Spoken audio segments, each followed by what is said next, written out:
Let's now go to Canberra and catch up with the Nationals leader, David Littleproud. David, thanks for joining us. First up, you must have been fascinated by this phone call of Anthony Albanese's this morning. Nothing in concrete yet, no exemption for Australia on this order, but promising signs and a good thing that he's got this phone call under his belt.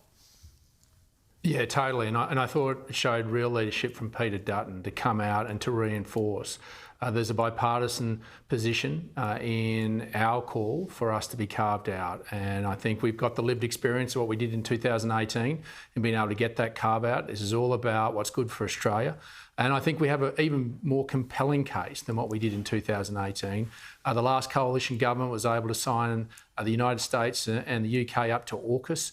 And we're doing the heavy lifting in AUKUS. We're prepared to cut checks to make sure that we can defend our nation with the technology, the advanced technology and military hardware that the United States has that keeps them safe. So I think it's important that we have leadership, and I think that Peter Dutton showed that by coming out very strongly today and making sure he has strong connections in Washington and that's reinforced in Washington. That this is a bipartisan support. We don't necessarily agree with President Trump's decision, but he was elected pretty well with the world knowing that this was coming. And so we should have been prepared, and we should be prepared to do whatever we can as a nation to protect our industries here, because we do have that compelling story, not just with a trade deficit with the United States, but our long history of standing shoulder to shoulder with one another on the battlefield. Yeah, absolutely. Let me get you on another issue, David, and I've talked a lot about it on this program over the last week or so, and that is the crumbling of Labor's green hydrogen dream. We've seen the massive project in Gladstone scrapped. We've had projects by Woodside, by Origin, by AGL, by Fortescue, all scrapped. And Labor had promised hundreds of millions, no, in fact, billions of dollars of taxpayer subsidies, yet they're still falling over. And now it looks like the massive project in the Iron Triangle of South Australia, backed by the Malinowskis Labor government as well, that looks like falling over. Surely this whole green hydrogen thing now is exposed as a scam. Well, it is, and when you've even got billionaires walking away from billions, like Twiggy Forrest did, you've got to actually ask the question: why does Chris Bowen and Anthony Albanese continue on with this? The one thing that the GenCost report did get right is that it is the most expensive form of energy. And it is pure madness that we would go down this path.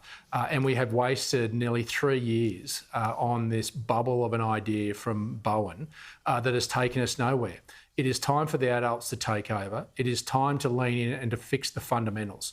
And you need to fix the fundamentals so that we bring cost of living down, not just your energy bill, but your food bill. And that's a lot of gas, and gas quickly. And in the long term, firming that up with nuclear energy.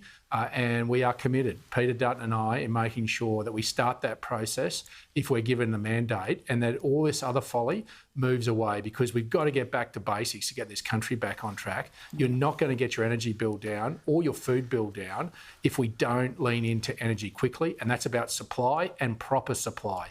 And that's how gas can do it in the short term. But we need to lean in and move on the promise that Peter Dutton and I have made around nuclear energy. Spot on. Thanks for joining us, David. I appreciate it. David Littleproud there, the Nationals leader. Yeah, nuclear energy works. It's working all around the world. Green hydrogen is a dream. It doesn't work anywhere. Judith Sloan in the Oz this morning I was reading, she summed it up brilliantly, as she often does. She says, why would you use electricity to make hydrogen so you can burn the hydrogen to make electricity again? You're just losing energy and losing money along the way.